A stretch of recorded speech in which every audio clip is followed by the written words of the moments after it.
Sementara itu, pemirsa, Kepala Dinas Sosial Kabupaten Minahasa Tenggara, Franky Wawor, berharap pemerintah pusat semakin memberi perhatian untuk Minahasa Tenggara yang tengah dilanda bencana.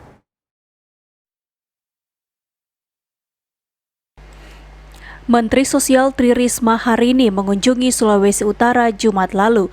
Pada kunjungan ini, Kepala Dinas Sosial Minahasa Tenggara Franky Wawor sempat berkomunikasi dengan Mensos terkait bantuan bencana di Kabupaten Minahasa Tenggara.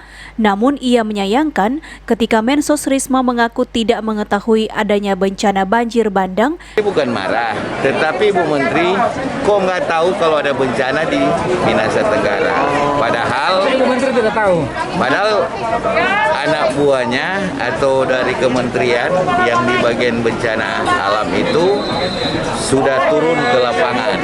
Oh, maksudnya Ibu tidak tahu? Ibu tidak tahu, Pak. Ibu tahu informasi itu? Ya, belum ada informasi. Sampai sekarang Ibu baru tahu tadi? Baru tadi. Meski demikian, Franky tetap berterima kasih atas bantuan yang sudah diberikan bagi Minahasa Tenggara. Dan ia berharap pemerintah pusat semakin memberi perhatian untuk daerah pelosok seperti Kabupaten Minahasa Tenggara. Untuk Minahasa Tenggara ke depan agar supaya selalu diperhatikan Minahasa Tenggara ini, karena di ujung Provinsi Sulawesi Utara termasuk daerah yang dampak bencana alam itu bisa terjadi kapan saja, karena persoalannya ada Gunung Soputan, ada laut juga di situ, dan ada sebagian pegunungan yang bisa melanda banjir bandang di Kabupaten Minahasa Tenggara. Sebelumnya diketahui Kementerian Sosial menjanjikan akan membangun kembali rumah bagi masyarakat korban banjir bandang.